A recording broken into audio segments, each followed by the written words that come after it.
السلام علیکم دوستو، کیسے ہیں؟ امید ہے آپ جہاں کہیں بھی ہوں گے اللہ کے فضل و کرم سے خیر و عافیت سے ہوں گے۔ دوستو، گزشتہ دنوں سندھی زبان کے ایک معروف لکھاری ایوب کمرانی صاحب کی ایک تحریر کا اردو ترجمہ پڑھ رہا تھا،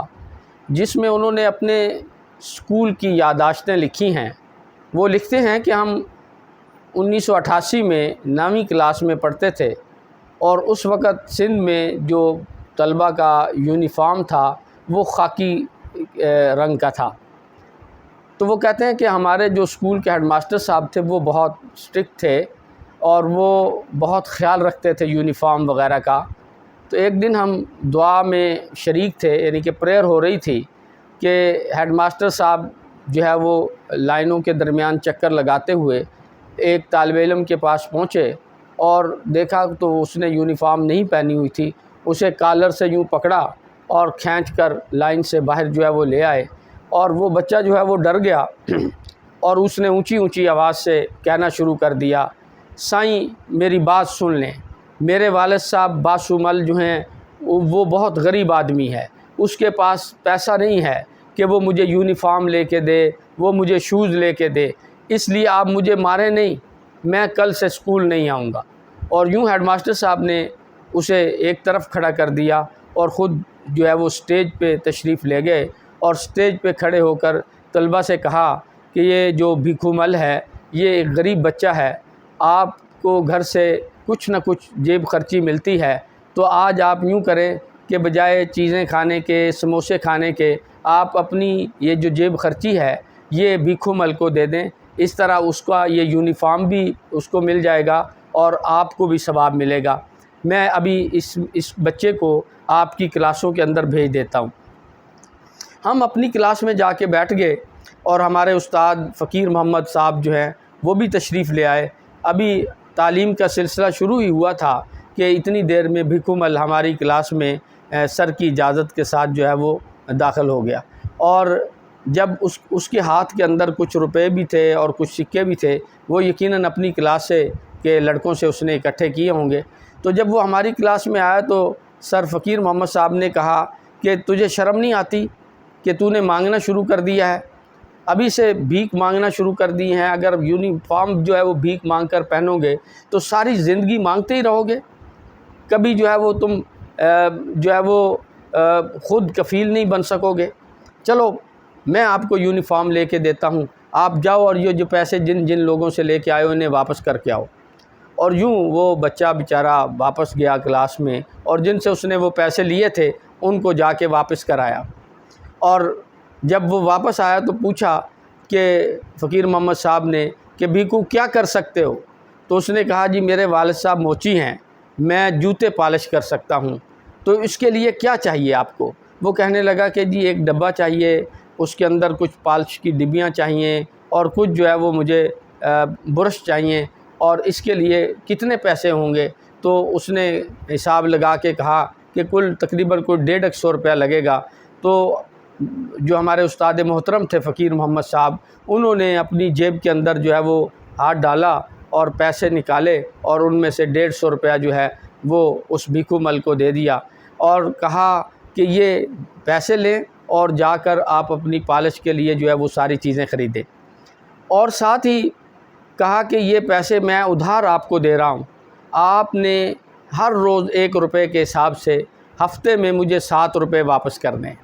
اس کے ساتھ ہی انہوں نے ایک کاپی سے 3 کاغذ لیے، 3 پرچیاں لیں اور ان کے اوپر ہر کاغذ کے اوپر ایک تحریر لکھنا شروع کی۔ ایک تحریر انہوں نے ایک کپڑے والے دکاندار کے نام لکھی اور کہا کہ اس بچے کو کپڑا دے دیا جائے، اور ساتھ ہی بھیکھو مل کو کہا کہ آپ نے 1 روپیہ روز کے حساب سے اس کو بھی 7 روپے واپس کرنے ہیں ہفتے میں۔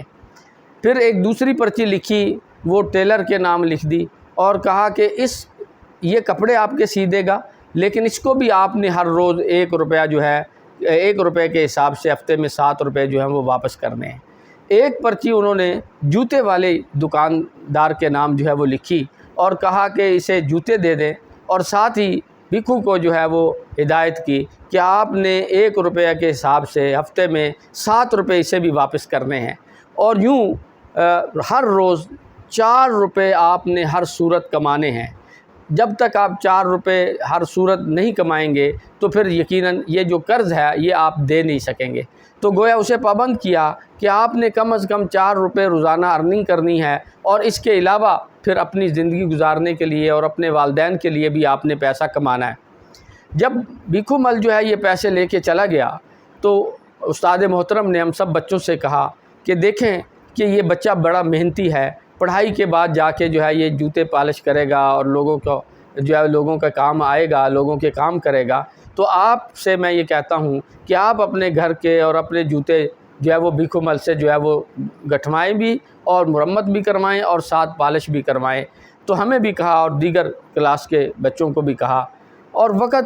یہ وقت ایک دن تھا جو گزر گیا ہمارے ساتھ، اور اس کے بعد ہمیں پتہ ہی نہ چلا کہ 10-12 سال کا عرصہ جو ہے وہ پلک جھپکنے میں گزر گیا کہ 1999 میں اسی اسکول کے اندر ایک 10ویں جماعت کی الوداعی پارٹی ہو رہی تھی، اور اس کے اندر انہوں نے معززین شہر کو اور اس کے ساتھ جو ہے وہ اساتذہ کو مدعو کیا ہوا تھا کہ ان کو بچوں کو جو ہے وہ الوداعی جو ہے وہ پارٹی بھی دی جائے، اور کچھ ایسے سمجھدار لوگوں کو بلا کر ان سے گفتگو کروائی جائے جو بچوں کو موٹیویٹ کرے، جو بچوں کے جو ہے حوصلے کو بڑھائے اور ان کو آنے والے رستے کے بارے میں رہنمائی دے۔ تو جب بھیکھو مل جو ہے ایک مہمان جو ہے وہ بلایا گیا تھا، بھیکھو مل جو اس وقت فلور مل کا اونر تھا وہاں پہ، تو جب وہ اٹھ کے کھڑا ہوا اور اس نے اپنی گفتگو کا آغاز کیا تو اس نے اپنی گفتگو 1988 سے شروع کی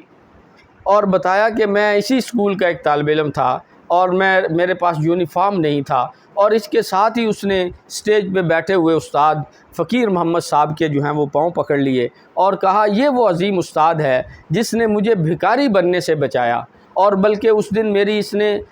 مدد کی، اپنی جیب سے پیسے دیے جو کہ میں نے بعد میں ان کے پورے کر دیے، اور آج الحمدللہ میں اس محنت کی وجہ سے، اس کام کی وجہ سے آج میں کئی ملوں کا مالک ہوں۔ یہ بھیکھو مل فلور مل جو ہے یہ میری ہے، اور میں آج اسی طرح لوگوں کو جو ہے وہ اپنے قدموں پہ کھڑا کرنے کا کام جو ہے وہ کر رہا ہوں۔ میں نے بھی وہی کام شروع کر رکھا ہے جو استاد محترم فقیر محمد نے کیا تھا۔ تو دوستو میں کہنا یہ چاہ رہا تھا کہ یہ واقعہ پڑھ کے مجھے بڑی حیرانی ہوئی اور بہت ہی مزہ آیا کہ استاد ایسے ہوتے تھے کہ جو بچوں کو اپنے قدموں پہ کھڑا کرتے تھے، جو بچوں کے اندر خودداری پیدا کرتے تھے، جو بچوں کے اندر صرف کتابی علم ہی نہیں بھرتے تھے بلکہ ان کے اندر جو ہے وہ جو سیلف کانفیڈنس ہے وہ دیتے تھے، اور ان کو کچھ کرنے کا اور آگے بڑھنے کا جو عزم اور ولولہ ہے وہ عطا کیا کرتے تھے۔ اور پھر آج بھی میں سمجھتا ہوں کہ جو استاد ہیں ان کا یہی کام ہے کہ وہ صرف لیکچر نہ دیں، وہ صرف جو ہے وہ جو کتابی علوم ہیں وہ نہ سکھائیں بلکہ ان کی تربیت کریں، ان کو ایک اچھا انسان بنائیں اور ان کے اندر خودداری پیدا کریں، ان کے اندر جو ہے وہ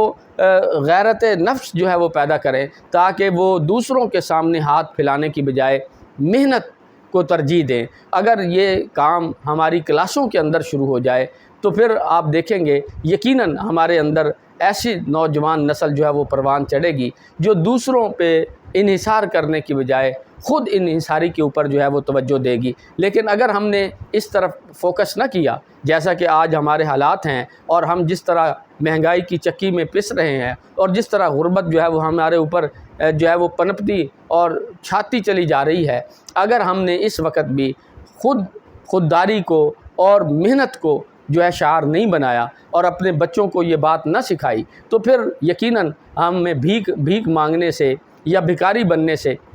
پھر ہمیں کوئی نہیں بچا سکتا۔ اور ہمارا تو مذہب ہی ایک ایسا ہے کہ آپ صلی اللہ علیہ وسلم کے پاس بھی جب ایک آدمی مانگنے کے لیے آیا تو آپ نے اس سے پوچھا کہ آپ کے گھر میں کیا ہے، تو اس نے کہا جی میرے گھر میں تو ایک پیالہ اور ایک جو ہے وہ چادر ہے۔ آپ نے فرمایا وہ لے کر آؤ، اور اسے بیچا اور اس کو پیسے جو ہیں اس کو دیے اور کہا جاؤ بازار سے کلہاڑی لے کر آؤ، اور وہ کلہاڑی لے کر آیا۔ پھر آپ صلی اللہ علیہ وسلم نے اپنے ہاتھ سے اس کے اندر جو ہے وہ دستہ جو ہے وہ ٹھونکا اور کہا کہ جاؤ